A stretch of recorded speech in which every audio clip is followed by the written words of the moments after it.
எதுங்க ஐயா புரியல? ஹலோ ஹலோ புரியல, சரியா கேட்கலையா? சாமி ஆமா, ஆதி எப்படி இருந்தது, அதுக்கு முன்ன எப்படி இருந்தது எல்லாத்தையும் சொல்லிட்டாரு. ஆமா. நம்ம தமிழ்நாட்டுல இருக்க பேரழிவாளிங்க இல்ல எல்லாரும் மாமிங்க எல்லாம் அதெல்லாம் அந்த எடுத்துக்கிட்டு ஆராய்ச்சி செஞ்சு உலகத்துக்கு சொல்லி இருக்கலாம். நம்ம இப்போ எவ்வளோ இவ்வளோ சொல்லி வச்சுட்டு இப்ப எவனோ வந்து புதுசா கண்டுபிடிச்சு அவன் சொல்ற மாதிரி சொல்றான். அது நம்ம எல்லாம் கொண்டாடுறோம். ஆமா ஆமா ஆமா, கரெக்ட் கரெக்ட் கரெக்ட் கரெக்ட்.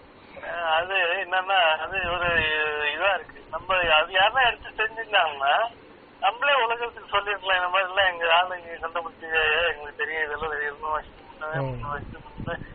நிலமா தெரியுமா எங்களுக்கு சொல்லிடலாம். நம்ம இங்க நம்ம எல்லாம் மேல்நாட்டு மோகத்துல அடிமை ஆயிட்டோம். நம்ம அதுக்கெல்லாம் வழி இல்லாம போயிட்டு அது கண்டிப்பா உலகம் மாறிதான் ஆகணுங்க ஐயா. ஏன்னா அந்த இயற்கையினுடைய பரிணாமன்றது முடிஞ்சு போச்சு. இனிமேலுக்கு வந்து அந்த பிரபஞ்ச சக்தின்னு சொல்லுவாங்க. அந்த அப்படியே வச்சுக்கிட்டாலும் அந்த அது பெருஞ்சோதியினுடைய ஒரு இதுதான். அது வந்து இறைவனுடைய அற்பெருஞ்சோதி நடராஜருடைய தூக்கிய பாதம். அதுதான் நமக்கு வந்து உலகமாகவும் நமக்கு அந்த பஞ்சபூதங்களாலான இந்த உடலாகவும் இதுக்குள்ள இருக்கிற மனமாகவும் ஜீவனாகவும் இதுவரையில வந்து இந்த ஜீவன் மனம் இந்த தேகம் இது வழியா நம்ம அனுபவிக்கிற அனைத்து விதமான கரணேந்திரிய சுகங்கள் இதனுடைய அனுபவங்கள் எல்லாமே பொற்சபை அனுபவம் தான். புரியுதுங்களா? இது வந்து இந்த அனுபவங்கள் வந்து அந்த ஜீவன் எல்லையோட நின்னுடும். அதுக்கு மேல வந்து அந்த ஆன்ம நிலைக்கு என்றாகாது. ஆனால் இதுல படுற நம்ம ரெண்டு வகையான அடி படுறோம் இல்லைங்களா? இன்பம் இன்பம் சிற்றின்பம் அது ஒரு அடி, அது கூட ஒரு அடிதான். இன்னொன்று துன்பம்ன்ற அடி. இதனுடைய அதிசூக்குமமான ஒரு பதிவுகள் வந்து ஆன்மாவோட போய் தங்கிருமா. அப்ப இதெல்லாம் அடுக்கடுக்காகி அந்த ஒரு குறிப்பிட்ட பிரஷர்ல வரும்போது அந்த ஆட்டோமேட்டிக்கா அந்த ஆன்மாவானது முதல் கேள்வி நான் யாருன்னு அதுவா நினைக்க ஆரம்பிச்சிடும். எதுக்கு இந்த வாழ்வு அப்படின்ற ஒரு அதிசூக்குமான முறையில் அந்த ஆன்மாவிலிருந்து தூண்டி விடப்படும். ஏன்னா உள்ளொளி வந்து அதுதான் இப்ப இங்க வாழ வந்திருக்கிறதுன்ற ரகசியத்தை நம்ம யாருமே இதுவரையில எந்த ஒரு சமய மத மார்க்கங்கள் எதுவுமே சொல்லாதது. வாழ வந்திருக்கிறது யாருன்னா இறைவன் தான் வாழ வந்திருக்காரு. அந்த ஒரு ரகசியத்தை வள்ளல் பெருமான் மூலமா தான் நம்ம தெரிஞ்சுக்க முடியுது. அது வந்து நம்ம சுவாமி சரவானந்த அவர்கள் மூலமா தான் இந்த உண்மையை கூட நம்ம தெரிஞ்சுக்க முடியுது. ஏன்னா இத வந்து அது எடுத்து இதுதான் சொல்றதுக்கு அந்த நிலைக்கு யார் போறாங்களோ அவங்களுக்கு தான் அந்த உண்மை அனுபவமாகும். அதனால அந்த அருள்நிலைக்கு வள்ளல் பெருமான் என்ன நிலைக்கு இருந்து அதை வெளிப்படுத்தினாரோ அந்த நிலைக்கு யார் போறவங்களோ அவங்களுக்கு மட்டும்தான் அந்த உண்மை அனுபவமாகும். அப்படி அனுபவபூர்வமா அதை தெரிஞ்சுட்டு இந்த உலகத்துக்கு சொல்றதுக்குன்னு வள்ளல் பெருமான் ஒரு மாமனிதர் சத்திய ஞானி அனுபவிச்சிருக்காரு. அதுதான் நமக்கு கிடைத்த ஒரு பெரிய ஒரு கொடை. எதுன்னா சரவானந்த சுவாமிகள் தான். சுத்த சன்மார்க்கம்னா இதுதான், வள்ளலாருடைய பெற்ற பேருன்றது இதுதான். அப்போ அந்த இதுல பார்க்கும்போது இந்த பிரபஞ்சத்தினுடைய நோக்கம் தன்னுடைய நோக்கத்தை நிறைவேற்றிக் கொள்ளுகின்ற தருணம் இது வந்துட்டுன்றார். அதுதான் வள்ளல் பெருமான் வந்து அந்த ஒரு இதுல வந்து இப்போது வருகின்ற நமது கடவுள் அந்த ஒரு வார்த்தை வந்து அற்புதமான ஒரு வார்த்தை. இப்போது வருகின்ற நமது கடவுள்னா மற்றவங்க கிட்ட சொன்னா சிரிப்பாங்க. இணையாது வள்ளலார் புதுசா கடவுளை கண்டுபிடிச்சாரா? இப்போது வருகின்ற கடவுள். இந்த பாயிண்டையும் இந்த ஒரு பாயிண்டை எடுத்துக்க. அடுத்த பாயிண்ட் முக்கியமான பாயிண்ட் இதோட தொடர்புடையது பாயிண்ட் என்னன்னு பார்த்தீங்கன்னா பேருபதேசத்துல முதல்லயே வரும். அதாவது இதுவரையில் இருந்தது போல் நீங்கள் வீண் காலம் கழித்துக் கொண்டிருக்காதீர்கள். அப்படின்னா அதுக்கு என்ன அர்த்தம்? இதுவரையில் இருந்தது எப்படி இருந்துகிட்டு இருக்கோம் அப்படின்னா இந்த உடல் நான் என்ற வடிவில் இருந்து கொண்டிருக்கோம். இது வீண் காலம். இந்த உடல் நான் என்ற வடிவில் இருந்தா இந்த உடலுக்கு உள்ள 5 திருடர்கள் இருக்காங்க, கொள்ளை கூட்ட தலைவர்கள். அவனுக்கு ஒரு தலைவன் மனம். இவங்க தீனி கேட்டுக்கிட்டே இருப்பாங்க. அது ஒன்றும் தவிர்க்கவே முடியாது. அந்த தீனியை நம்ம போட்டுக்கிட்டே தான் இருக்கணும். அது போட போட பேய்க்கு நவ பொறி போட்டா காணாம போயிடுமா சொல்லுவாங்க. இந்த பேய் அந்த காலத்துல இதுதான் வேலை. இந்த இது வசப்படுத்துவாங்க, அந்த வசப்படுத்துவாங்க, அது வசப்படுத்தி ஏவல் வசப்படுத்துவாங்க. அது சொல்லுவாங்க, நமக்கு தெரியாது அது உண்மையா பொய்யான்னு. அதுக்கு பொறி போட்டு அது அந்த இடத்துலயே காலி ஆயிடுமா. அது எந்த அளவுக்கு நமக்கு உண்மைன்னு தெரியாது. அந்த மாதிரி நீங்க போட போட இது யானைக்கு பொறி போட்ட கதைன்னு சொல்லுவாங்க. யானைக்கு பொறி போட்ட பசி அடங்குமா? அந்த மாதிரி இந்த 5 திருடர்களுக்கு நீங்க அவங்க கொள்ளடிக்கிறவங்க எவ்வளவுதான் நீங்க தீனி போட்டுக்கிட்டே இருக்க வேண்டியதுதான். ஒவ்வொரு பிறவியிலையும் தீனி போட்டுட்டே இருக்க வேண்டியதுதான். இதெல்லாம் இந்த அனுபவங்கள் எல்லாம் இன்ப அனுபவங்கள். இதனுடைய மறுபக்கம் மறுமுகம் என்னன்னு கேட்டீங்கன்னா அது துன்பத்தை தாங்கிக்கிட்டு தான் வருமா. அதையும் தவிர்க்க முடியாது. இந்த பொய்யான இன்பத்தை அனுபவிக்கணும்னு நம்ம முடிவு பண்ணிட்டோம்னா அது அதனுடைய ரிசல்ட் என்னன்னா அது துன்பத்தை கொடுத்துட்டு தான் போகும். அது தவிர்க்க முடியாதது. அப்படித்தான் நம்ம இந்த ஒரு உலக வாழ்க்கையில பட்டு பட்டு பட்டு தேறி வர்றோம். இது ஏன் கொடுக்கணும்னா அந்த ஆன்மாவுக்கு இந்த அனுபவ நிலைன்றது அந்த ஜீவன் என்ற ஒரு உயிர் உணர்வு வழியா தான் வரணும். அனுபவம்ன்ற ஒரு வார்த்தையை நீங்க எடுத்துட்டீங்கன்னா அது கடவுளுக்கும் பொதுவானது, ஜீவனுக்கும் பொதுவானது. இன்னும் சொல்ல போனா கடவுளுடைய அனுபவம்ன்றது இந்த ஆன்ம நிலையம் தான் கடவுளுக்கு அனுபவ நிலையம். அது பாருங்க எவ்வளவு பெரிய ஒரு கருத்துக்கள் சரவணானந்த சுவாமி சொல்றாருங்க. தனு கரணாதிகள் தாம் கடந்து அறியும் ஓர் அனுபவம் ஆகிய அற்புதம் ஜோதி. அப்ப கடவுள் மனிதனுக்கு ஒரு அனுபவமா தான் வர்றாரு. ஏன்னா அந்த அனுபவம் ஏற்கனவே இருக்கு. அதுதான் அருள் அனுபவம். அந்த அனுபவம் என்னன்னா அது முற்றிலும் இயற்கை இன்பம். அதுதான் உண்மையில சச்சிதானந்தம். ஆனா அந்த ஆனந்தத்தை நம்ம அனுபவிக்கணும் தொடங்கிட்டா அதுக்கு எல்லை என்பது கிடையாது. அதுக்கு எண்டே கிடையாது. எப்படி இத பத்தி சொல்ல வர்றது ஒரு பொருள் ரீதியா நீங்க எடுத்துக்கிட்டோம்னா ஸ்பேஸ் எல்லை இல்லைன்றது விஞ்ஞானிகள் சொல்றாங்க. அது பர் செகண்டுக்கு 3 லட்சம் கிலோமீட்டர் இந்த பிரபஞ்சம் விரிவடைந்து கொண்டே இருக்குதான். அப்ப அந்த இதுக்கெல்லாம் ஸ்பேஸ் இடம் கொடுத்துட்டே இருக்கு. அது எங்கன்னா எங்கேயும் முடியாது. அப்படிதான் இந்த அருள் வழியா இருக்கிற அந்த இயற்கை இன்பம் என்ற ஆனந்தத்தை ஆண்டவர் ஜீவன் வழியா தான் அனுபவிக்க முடியும். அதுக்காக தான் வாழ்வுக்கு வர்றார். அந்த உணர்வு அப்படின்ற ஒரு புள்ளியில தான் அது தன்னைத்தானே அனுபவிக்க அவர் வெளிப்படுறார். ஆக இங்க வந்திருக்கிறது யாரோ இல்ல, இந்த உடல் உருவம் தாங்கிக்கிட்டும் அந்த மனோசக்தியை தாங்கிக்கிட்டும் ஜீவனம் தாங்கிக்கிட்டும் வெளியில பகிரங்கமா தோற்றி கொண்டிருப்பது யாருன்னு தெரியாமத்தான் நம்ம தவறி போயிட்டே இருக்கோம். ஆனா இனி தவறி போக முடியாதபடி ஆண்டவர் தடை போட்டுறார். அதே மாதிரி இன்னொன்னு இந்த யோக மார்க்கம், இந்த குண்டலினி தவம், இந்த மூச்சு பயிற்சி, நீங்க எந்த துறையில போனீங்கனாலும் அது 1865லயே அதை லாக் பண்ணிடுறார். உங்களுக்கு ரிசல்ட்டே கிடைக்காது. அதுல உங்களுக்கு எந்த வித அனுபவம் கிடையாது. நீங்க போலாம், அங்க போனா அங்க மூளை வரையே இருக்க மாட்டார், காலியா தான் இருக்கும். இதுக்கு முன்னாடி ஏதோ கொஞ்சம் இருக்கும், ஆனா அது எல்லா மார்க்கத்தையும் வழி அடைக்கப்பட்டு விட்டது. அங்க போனா ஒண்ணு இருக்காது. ஏதோ இதுக்கு முன்ன அந்த மார்க்கங்கள்ல யோக மார்க்கம், அதுக்கு அந்த குண்டல் நித்தவம் அந்த மாதிரி ஏதோ ஒண்ணு இருந்தது. இப்ப நீங்க யாருன்னா கேட்டு பாருங்க, அது அது ஒண்ணுமே சொல்ல மாட்டாங்க. அந்த மாதிரி அது தடையாயிடும். எந்த மார்க்கத்துக்கு போனாலும் அந்த இது கிடையாது. அப்போ எதுக்குன்னா இப்ப இறைவன் தன்னைத்தானே அனுபவிக்கிறதுக்கான அந்த பரிணாமம்லாம் முடிஞ்சு போச்சு. இனி எந்த ஒரு காலதாமமும் செய்யாம இப்ப மனித சமுதாயம் அந்த எல்லாமே அவர் தானே இருக்காரு. அதனால மனிதனாக பிறந்த அவர் அந்த தேகத்தை நித்திய தேகமாக்கி கொண்டு அந்த இயற்கை இன்பத்தை அனுபவிக்க தொடங்குகின்ற அந்த காலம் வந்துச்சு. அதுக்காக எல்லாருடைய உள்ளத்திலையும் அதை முடுக்கி விட்டுட்டு இருக்காரு. இப்ப நம்ம அந்த ஒரு பாயிண்ட் விட்டுட்டோம். அதாவது இந்த இன்ப துன்பம் எதுக்குன்னா, உள்ள இருக்கிற இன்பம் அந்த ஆனந்தம் எத்தனை ஊழி காலமானாலும் முடியாது இல்லைங்களா? அப்போ என்ன ஒண்ணு, இதுக்கு சரவண சாமி ஒரு உதாரணம் கொடுக்கிறாரு.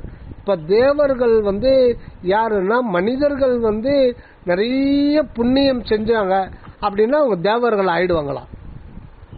தேவர்களுக்கு இந்த மாதிரி நம்ம மாதிரி பௌதிக உடம்புலாம் கிடையாதான். அவங்களுக்கு சூக்கும உடம்பு, அந்த சூக்கும உடம்பு சூக்கும உலகம். அவங்களுக்கு அங்க இன்பம் மட்டும்தான் இருக்குமா. அந்த இன்பத்தை இதை மட்டும் அவங்க செய்த இந்த புண்ணிய வசத்தினால அவங்க குறிப்பிட்ட காலம், அந்த குறிப்பிட்ட காலம்ன்றது மனிதனுக்கு மாதிரி அது மேக்சிமம் 100ன்னு வச்சுங்களேன், அது மாதிரி கிடையாது. அது 30,000 வருடமோ 40,000 வருடமோ 50,000 வருடங்கள் கூட இருக்குமா. ஏன் 1,00,000 வருடங்கள் கூட இருக்கும்.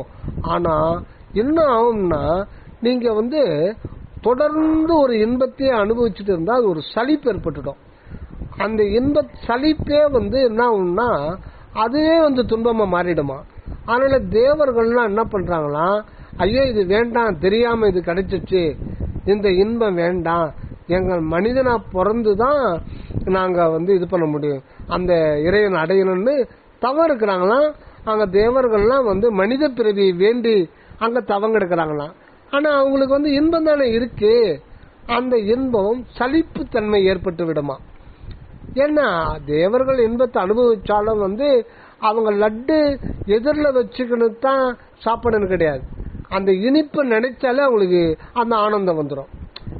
அது அதே மாதிரி நமக்கு சுவை அந்த சாப்பாடு அறுசுவை நம்ம பொருளை வச்சுதான் அனுபவிக்க முடியும். ஆனா அவங்களுக்கு அவங்களுடைய அமுதமே வேறவாம். அது அது ஒரு இப்போ சந்திர இது இருக்கு இல்லைங்களா, அமுத கிரகணம், அத கூட அது சரியான நமக்கு இது தெரியல. அதை அவங்க உட்கொண்டா அவங்க ஆனந்தமா இருப்பாங்களாம். அவங்க சாப்பாடு எல்லாமே டோட்டலா வேறு, பட் அவங்களுக்கு கொடுக்கப்பட்டது அணுவளவு கூட துன்பம் கிடையாது, மொத்தமே இன்பம் தான். ஆனா குறிப்பிட்ட காலத்துக்கு அப்புறம் அவங்களுக்கு அதுல சலிப்புத்தன்மை உண்டாகி வெறுப்பு உண்டாகி, இது வேண்டாம், நீதான் இறைவா, உண்மையான இன்பம் தான் எங்களுக்கு வேண்டும்னு அவங்க தவம் எடுக்கிறாங்களா அந்த மனித பிறவிக்காக. ஆனா அது உடனே கொடுக்கப்பட முடியாத அவங்க தவித்து கொண்டிருக்கிறாங்களாம். இது ஏன் சொல்றேன்னா, இன்னொரு உதாரணம், இப்போ கிராமங்கள்லாம் நாங்களாம் இருக்கும்போது அந்த அரக்கோணத்துல இருந்து ஒரு சமையல்கார கூட்டு வந்துடும். தீபாவளிக்கு நோன்பு பலகாரம் கொடுக்கணும் இல்லைங்களா அக்கா தங்கச்சிங்களுக்கெல்லாம். அப்ப என்ன பண்ணுவோம், நாங்க 50 வருஷத்துக்கு முன்னாடி எல்லாம் பாத்தீங்கன்னா இந்த அதிரசம், வடை, முறுக்கு, ஓட்ட வடை இதுதான் சுடுவோம். அப்புறம் கொஞ்சம் காலம் மாறிச்சு, ஒருத்தர் 2 பேரு அந்த அரக்கோணத்துல இருந்து சமையல்கார கூட்டு ஜாங்கிரி செய்ய ஆரம்பிச்சாங்க. அதை செஞ்சு கொடுக்கணும். அது அது கொஞ்சம் அப்படியே பிக்கப் ஆயிடுச்சு. அப்புறம் ஒரு ஏழைப்பட்டவங்கள ஒரு 4-5 பேரை சேர்ந்து ஒரு ஆளை கூப்பிட்டு அவங்களுக்கு தேவையான செஞ்சுப்பாங்க வீட்லயே. ஆனா இந்த ஜாங்கரி லட்டு செய்யறான் பாருங்க, அவனுக்கு அதை பார்த்து அந்த இடத்துல அந்த லட்டை பார்த்தாவே வாந்தி வந்துடும். அவன் என்ன கேட்பான்னா, அம்மா கொஞ்சம் கூழ் இருந்தா கரைச்சு கொடுக்குமான்னு கேட்பான். அதே மாதிரி கல்யாணத்துல கூட இப்ப நாங்க ஒரு 30-40 வருஷத்துக்கு முன்னாடி அரக்கோணத்துல இருந்து திருத்தூர்ல இருந்து சமையல்கார வர வச்சிருவோம். அவன் ஸ்வீட்டுக்காரன் முன்னாடியே ஒரு நாளைக்கு முன்னாடியே செஞ்சுட்டு போவான். அவன் வேற. இந்த சமையல்கார் பொரியல் பதார்த்தம் எல்லாம் அவங்க தான் செய்வாங்க. அவங்க அந்த கிராமத்துல என்ன கேட்பாங்கன்னா, கூழ் இருந்தா கொஞ்சம் கரைச்சு கொடுமான்னு கேட்டு விரும்பி சாப்பிடுவாங்க. அவங்களுக்கு அறுசுவையோடு தான் செய்வாங்க. ஆனா அதுலயே அவங்களுக்கு அதுல பிரியுமே போகாது. அப்படி மதியம் பாத்தீங்கன்னா ஆமாமா அது ரசம் சோறு தான் சாப்பிடுவாங்க. நான் நேராவே பார்த்துருக்கேன். பொரியல் கூட வச்சுக்க மாட்டாங்க, வாந்தி வந்துடும். அதே நம்ம வீட்லயே கூட இருக்கவங்க கூட நம்ம வைஃப் இல்ல அக்கா அம்மா அண்ணா இந்த அவங்க சமைச்சிட்டு அவங்கள சாப்பிட்டு அது டேஸ்ட் பண்ணோம்னா அவங்களுக்கு பிடிக்கல, அவங்க வேற ஒருத்தர் டேஸ்ட் பண்ணுறாங்க. ஆமா ஆமா ஆமா. இப்ப எதுக்கு நம்ம இந்த இது வரோம்னா, அந்த அருள் இன்பம்ன்றது உள்ளுக்குள்ளே வர்றது. அந்த கடவுளுடைய இருப்பே இன்பமா இருக்கணும். அது அதனுடைய அனுபவபூர்வமா அந்த கடவுளுடைய இருப்பு இயற்கையானது, அது இயற்கையே அந்த அவருடைய இருப்பே இன்பமானது அப்படின்றத இந்த இன்ப துன்ப அனுபவங்களை பல கோடி வருஷம் அனுபவிச்சு இது வேண்டாம், இது பொய், உண்மையான இன்பம் ஒண்ணு இருக்குன்னு சொல்லிட்டு அனுபவபூர்வமா அந்த அருள், அந்த தனிப்பெரும் கருணை உணர்வு மட்டும்தான் இன்பம் அப்படின்றது அனுபவபூர்வமா அதுவே முயற்சியில தான் வரணுமா. அது அந்த இறைவனே அந்த ஜீவனாக இருந்து முயற்சி செய்துதான் அது இருக்கும்போது அது எத்தனை கோடி ஊழி காலம் ஆனாலும் அது அப்பதான் சலிப்படையாத ஒரு நிலையில இருக்கும். புரியுதுங்களா உங்களுக்கு? அது எதுவுமே அனுபவமே இல்லாத ஒரு நிலையில பட்டுன்னு அந்த அருள் இன்பம் வந்துடுச்சுன்னா அது அதாவது அது ஆள தெரியாதவனுக்கு டப்புன்னு நீங்க ஆட்சி குத்துட்டீங்கன்னா என்ன ஆகும்? நாடு சின்ன பின்னமா மாறிடும்.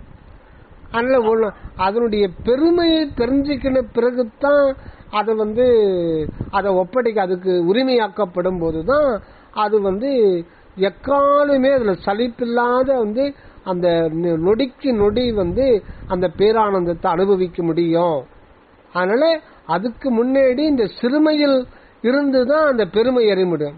நீங்க அகவல்ல கூட வரும், சிறுமையில் சிறுமையும் சிறுமையில் பெருமையும் அப்படின்னு ஒரு வார்த்தை வரும் பாருங்க, வருதுங்களா? ஹலோ, அது இதெல்லாம் அந்த சிறுமையில பல காலம் இருந்து தான் அந்த அந்த பேரின்பத்தினுடைய பெருமையை, அந்த மெய்ப்பொருளுடைய பெருமையை இயற்கையாக உள்ளே தனக்குள்ளே ஊற்றெடுக்கின்ற உண்மையை அதுக்காக ஏங்கி சில காலம் ஏங்கி இருக்க, இது ஒரு ப்ராசஸ். அதுக்கப்புறம் அது கிடைக்கும் போது அந்த ஒரு அதை நவம் அப்படின்னுவாங்க. நவம் அப்படின்னா எப்பொழுதுமே புதுமையா இருக்கும். நவநிலை தரும் ஒரு தெல்ல முதே சிவநிலை தனிலே திரண்ட உள்ள முதே. அந்த அமுதம்லாம் ஒரு குறிப்பிட்ட என்னதான் பண்ணாங்களோ ஒரு வெறுப்பு ஏற்பட்டுட்டோம். ஆனா அது நவம். நவம்னா 9ன்னு அர்த்தம். 9ன்னா புதுமை. அந்த நவம்னாலே புதுமை. அது நிமிடத்துக்கு நிமிடம் புதுமையா தான் இருக்கும். நிமிடத்துக்கு ஒரு வினாடிக்கு வினாடி அது புதுமையா இருக்கும்.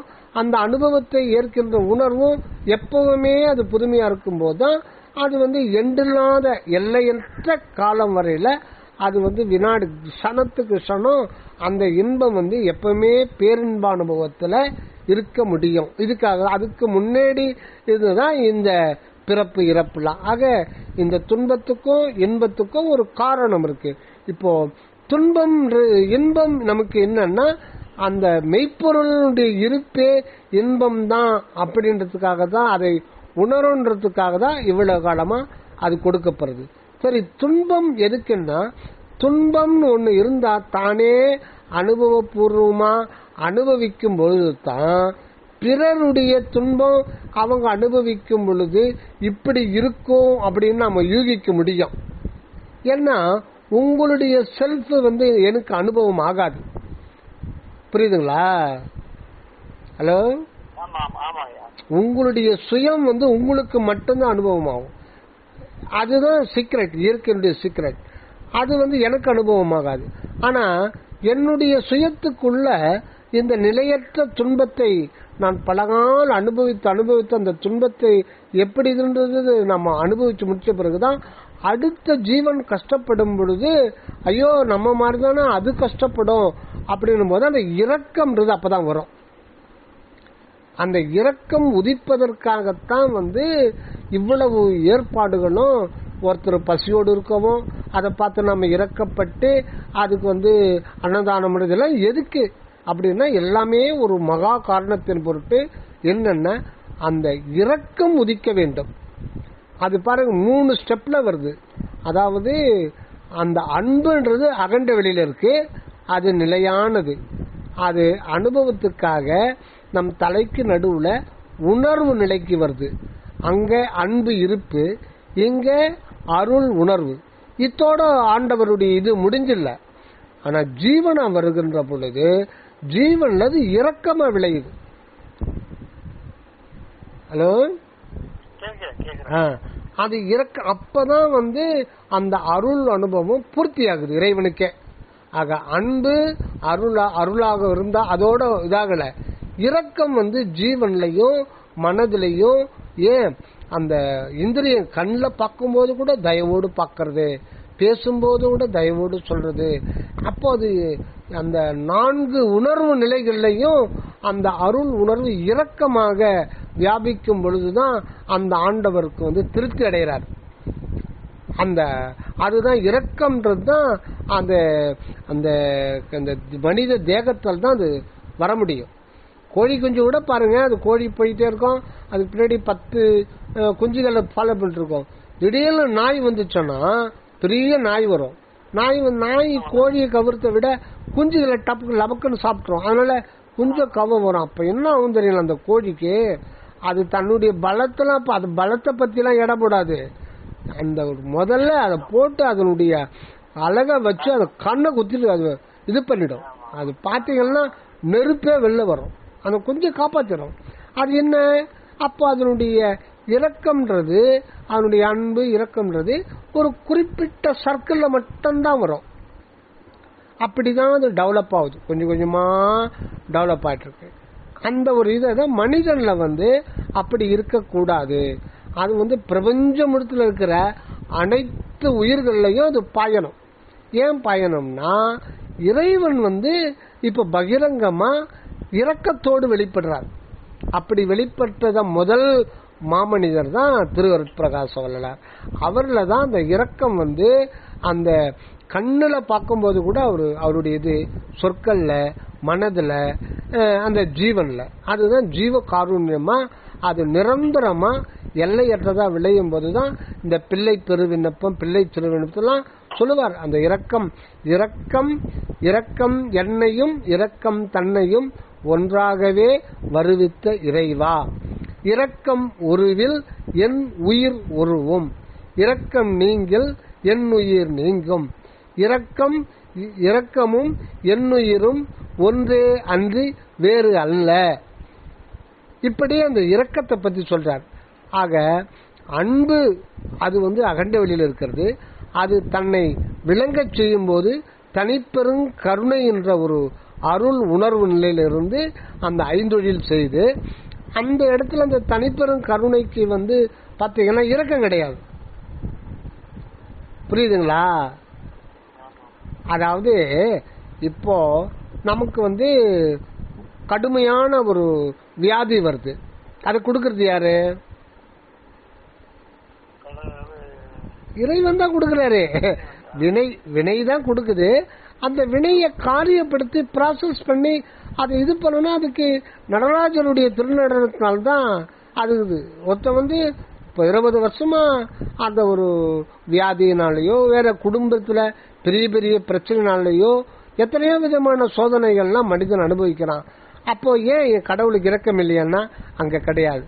அவரு என்னன்னா அந்த ஜீவனுக்குள்ள தன்னை வெளிப்படுத்தி கொண்டு தான் நித்தியானந்தத்தோடு வாழணுன்றதுக்காக அவர் எதையும் செய்வார். அறக்கருணையும் செய்வாரு, மரக்கருணையும் செய்வார்.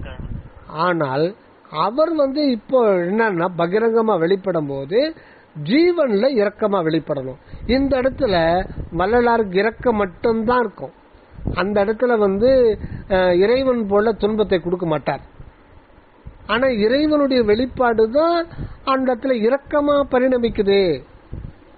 அப்ப ஜீவகருணையோடு யார் வெளிப்பட்டிருக்கிறதுன்னா அந்த அற்பெருஞ்சோதி ஆண்டவர் தான் பரிபூரண நித்திய ஜீவகாருண்ய ஞான சித்தராய் வள்ளலார் வடிவில் வெளிப்படுறாரு. அப்போ பரிபூர்ண இரக்கத்தோட ஒருத்தன் ஒரு 4 கொலை பண்ணிட்டு வள்ளலார்கிட்ட வந்துட்டானா, ஐயா என்னை காப்பாத்துங்கன்னா, அங்க கூட அந்த கொலைகாரனு கூட அவர் இருக்கதான் படுவார். ஐயோ தெரியாம பண்ணிட்டான் சொல்ற ஒரு பேச்சுக்கு. ஆனா வள்ளல அந்த ஆண்டவருடைய அவருடைய நிலை என்னன்னா, நீ கொலை பண்ணியா, அப்போ அவன் எப்படி துன்பத்தை அனுபவித்தான், அதுக்குரிய தண்டனை, அந்த நிலை அருள் நிலைன்றது வேற, அது பக்குவப்படுத்துறது. இப்ப அவரே பகிரங்கமா வெளிப்படும் பொழுது என்ன பண்றாரு, இரக்கத்தோடு, அவருக்கு இரக்கம் மட்டும்தான் அந்த ஜீவன்ல இருக்கும். அது குற்றத்தையே பார்க்கவே பார்க்காது. எவ்வளவு பெரிய குற்றம் செஞ்சாலும் அந்த வள்ளலாருடைய திருவுள்ளம் அந்த குற்றத்தை ஒரு உருட்டா நினைக்காது, எப்படியாவது அவனை வாழ வைக்கணும்னு தான் நினைக்கும். அப்படி வெளிப்படுறது அந்த இதுல இதுவரையில ஆன்மீக பரிணாமத்துல எந்த ஞானிக்கும் வெளிப்படல. காரணம் எல்லோரும் எனக்கு பிறவாமையை தான் வேண்டிக்கிட்டாங்க. ஆனா ஆன்மநேய ஒருமைப்பாட்டு உரிமை யாருக்கும் வெளிப்படல. ஏன்னா இறைவன் அணுகப்படல. அவர் இந்த முறை தான் வர்றார். அதுதான் இப்போது வருகின்ற நமது கடவுள். அப்புறம் பாத்தீங்கன்னா இது முதல் சாலைக்கு ஆண்டவர் போகின்ற அப்படின்றார் வருதுங்களா பேருபதேசத்துல. சாலைன்னா என்ன, சாலைன்னா மார்க்கம், வீதி இல்லைங்களா. சாலைன்னா ரோடு தான் அர்த்தம். அந்த சாலைன்றது என்னன்னா அதுதான் தர்மசாலை, அதுதான் வீதி. அது எதுன்னு அதுதான் ஆன்மா. ஆன்மா தான் இறைவனுக்கு சாலை. சாலைன்னா மார்க்கம், தர்மசாலை. அந்த இடத்துல ஆண்டவர் தயா மூல தர்ம சொருபியா அருள் விளக்கத்தை பண்ண முடியும். அந்த இடம் எதுன்னா அதுதான் ஆன்மா என்கின்ற சாலை. அந்த மார்க்கமாகத்தான் ஆண்டவர் அந்த அருள் விளக்கத்தை வெளிப்படுத்தி அருள் இன்பத்தை அனுபவிக்க முடியும். அதுக்கு ஆன்மா என்கின்ற அந்த அனுபவம் நிலையம் இல்லைன்னா ஆண்டவருக்கு ஒண்ணுமே பண்ண முடியாது. அப்போ அந்த அனுபவ நிலை யாருன்னா அவருடையது தான். சிற்றம்பலம்ன்றது ஆண்டவருடைய சிறப்பு வடிவம், அதுதான் நம்மளுடைய மூல வடிவமா இருக்கு. ஆக இப்பதான் ஆண்டவர் சாலைக்கு ஆண்டவர் போகிறார். எங்கிருந்து போகிறார், அகண்ட வெளியிலிருந்து தகராகாச நிலையிலிருந்து எகர ஆன்மாவாகிய சாலைக்கு உகர உடல் உயிர் மனம் ஜீவன்ல அவர் இரக்கமாக பகிரங்கமாக வெளிப்படுறார். அதுதான் திருவடி புகழ்ச்சியில அந்த பகிரங்கம் அந்தரங்கம் என்ற ஒரு 2 சொல் வரும். அந்தரங்கமா தான் இதுவரையில எல்லா ஞானிகளும் வெளிப்பட்டு எல்லாரையும் இழுத்து உள்ள போட்டு சாப்பிட்டாரு. அது விழுகிச்சு எல்லா ஞானிகளையும். ஆனா இந்த முறை சாலையிலிருந்து வெளிப்படுறார் ஆண்டவரே. அப்ப அந்த ஜீவன்ல இரக்கம் என்ற ஒரு இதுல ஜீவகாருண்ய என்கின்ற ஒரு தன்மையோடு அதை வெளிப்படுத்துறார். அந்த ஜீவன்ல அருள் தன்மை எப்படி வெளிப்படுதுன்னா ஜீவ கருணையாக வெளிப்படுது. இதுதான் ஆண்டவருடைய பகிரங்க தோற்ற நிலை. இந்த நிலையை தான் ஆண்டவர் எதிர்பார்த்தது. இந்த நிலைக்காக தான் இவ்வளவு காலம் இந்த பிரபஞ்சம் வருது. ஆக அன்பு, அருள், இரக்கம், இந்த 3 நிலைகள்ல வரும். இப்போ நீங்க அரசு ஊழியர்களை பார்த்தீங்கன்னா கடைநிலை ஊழியர்கள், இடைநிலை ஊழியர்கள், முதல் நிலை ஊழியர்கள் இருக்காங்களா? 3 பிரிப்பாங்க.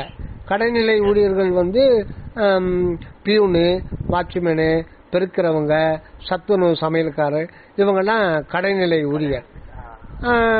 இடைநிலை ஊழியர்கள் ஆசிரியர் பெருமக்கள், தலைமை ஆசிரியர் கூட. முதல் நிலை ஊழியர்னு பார்த்தீங்கன்னா டிஇஓ, சிஇஓ, அப்புறம் கல்வி இயக்குனர், இவங்கெல்லாம் முதல் நிலை ஊழியர்கள். சரி, கடைநிலை ஊழியர்கள் அப்ப மட்டமானா வாட்ச்மேன் இல்லைன்னா என்ன ஆகும்? நைட்ல வாட்ச்மேன் ஒரு இதுல பண்ணா எல்லாம் திருடு போயிடும். சரி, பெருக்கிற அம்மா இல்லைன்னா யாராவது வகுப்புல உட்கார முடியுமா? ஆக பியூன் இல்லைன்னா ஹெட்மாஸ்டர் சொல்றத எத்து போய் வாத்தியார்கள் கொடுக்கணும். எல்லா வேலையும் பியூன் தான், எல்லா ஃபைலையும் மூவ் பண்றது பியூன். அதனால கடைநிலை ஊழியர்கள் அவங்க தான், தொண்டு செய்யறவங்களே கடைநிலை ஊழியர்கள் தான். அவங்க பிசிக்கலா ஒர்க் பண்றவங்க கடைநிலை ஊழியர்கள் தான். அவங்க இல்லைன்னா பள்ளிக்கூடமே நாரி போயிடும். வாத்தியாரு வாயை தத்து பேசுறதோட சரி, ஆனா ஒர்க் பண்றது பிசிக்கலா ஒர்க் பண்றது யாருன்னா வாட்ச்மேனு, பியூனு, பெருக்கிறவங்க, சத்துணவு கூடத்துல வேலை செய்யறவங்க. இவங்க இல்லைன்னா யாருக்குமே இங்க வேலை கிடையாது, இருந்தும் பிரயோஜனம் இல்லை. அதனால கடைநிலை ஊழியர்கள் முக்கியம். அதுதான் இரக்கம்ன்றதுதான் ரொம்ப ரொம்ப முக்கியம். அந்த இரக்கம் தான் வள்ளல் பெருமான் மூலம் பரிபூரணமா மலர்ச்சி அடைந்து போறப்போதான் அவருக்கு அந்த நித்திய வாழ்வு ஆண்டவருக்கு சேருது. ஆக இப்ப அனுபவம்ன்றது பாத்தீங்கன்னா ஒரே ஒரு உணர்வுல தான் அனுபவம். அது எங்கன்னா அந்த உயிர் உணர்வுல தான் எல்லாமே அனுபவமாகும். அது மேல்நிலையில அருளையே அனுபவிக்கணும்னாலும் அது உயிர் உணர்வு தான் அனுபவிக்குது. புற உலக இந்த அனுபவங்கள் எல்லாமே கூட அது உயிர் உணர்வு தான். அப்ப உயிர் உணர்வு ஒரு நாணயம் போல இரட்டை வாழ்வுக்கு உட்பட்டது. இந்த இரட்டை வாழ்வு ரகசியம் சுத்த சன்மார்க்கத்துல தான் வெளியாகுது. இதுதான் வள்ளல் சுவாமி சொல்லுவார். ஆன்மா இரட்டை வாழ்வுக்கு உட்படுத்தப்பட்டு இவன் வருவிக்கப்பட்டுள்ளது. ஆக நம்ம அகநிலையில அந்த ஆண்டவரோடு அத்துவிதமா இருக்கும். அந்த இயற்கை இன்பம் ஏற்கனவே இருக்கு. அதே நேரத்தில் இந்த புற உலக அனுபவம் இல்லாமல் அதனுடைய பெருமையை அறிய முடியாது. அதனுடைய பெருமையை உள்ளபடி அறியாமல் அதன் கைக்கு வந்தால் சலிப்புத்தன்மை ஏற்பட்டுடும். அதை வச்சுக்கிட்டு சொல்லுவாங்க, அதை வச்சுட்டு அறக்க மாட்டேன்றியடா அப்படின்னு சொல்லிட்டு, அதை வச்சுன்னு படைக்க மாட்டேன்றியா, கொடுத்துட்டான் அதை வச்சுன்னு படைக்க மாட்டேன்றிய, அதன் பெருமை தெரியாது. அந்த மாதிரி தான் அப்போ அந்த 3 நிலைகள்ல ஆண்டவர் வைப்படுறாரு. இதை இன்னொரு வார்த்தைகளையும் சொல்லலாம். இப்படி சொல்றதுனால இது கிடையாது. இருப்பு, அகண்ட வெளியில் இருக்கிறது இருப்பு, நம்ம தலைக்கு நடுவில் இருக்கிறது இருத்தல், தேக நிலையில் இருக்கிறது இருக்கிறேன். அதுதான் மாணிக்க வாசகர் என்னையும் இருப்பது ஆக்கினன், அந்த இருப்பு நிலையில போய் சேர்ந்துட்டார். அது ஆல்ரெடி ஏற்கனவே இருக்கிறது தான். ஆனா வள்ளல் பெருமான் வாசகம் பார்த்தீங்கன்னா எப்பாலும் எக்காலும் இருத்தலே பெற்றேன் வருதுங்களா.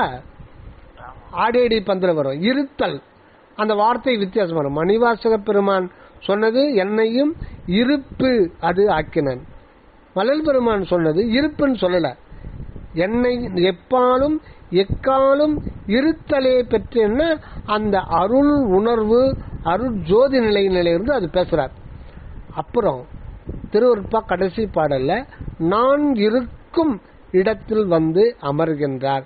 இந்த இடத்துல வள்ளல் பெருமான் இருக்கிறேன்னா அந்த இரக்கத்தோடு அவர் இருக்கிறார். அந்த ஜீவன்ல இரக்கத்தோடு பகிரங்கமாக இருக்கிறார். அந்த நான் இருக்கிறேன் அந்த இறைவனே அந்த ஜீவன்ல நான் இருக்கிறேன் இரக்கத்தோடு இருக்கிறேன் அந்த ஒரு நிலைக்கு வர்றார்.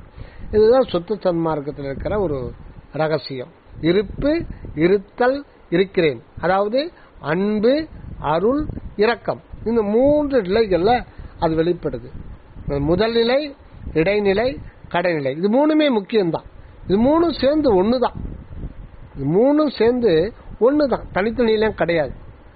அது ஒன்றான நிலை 3 நிலையில அது வெளிப்படுது. ஜீவன்ல வெளிப்படும் போது இரக்கமாகவும் அல்லது ஜீவகாருண்யமாகவும், அந்த ஜீவனுடைய உட்பக்கமாக ஆன்மாவில் அற்பெருஞ்சோதி தனிப்பெருங்கருணையாகவும், அகண்ட வெளியில அந்த இயற்கை உண்மை என்கின்ற அன்பு இருப்பாகவும், இந்த 3 அனுபவத்தில் வரும்பொழுதுதான் அது நித்தியானந்த வாழ்வு இந்த உடலோடு சுத்த தேகமாக்கி கொண்டு வாழ்கின்றது. இந்த நிலைதான். சரிங்க, சரிங்க, ஓகே, தயவு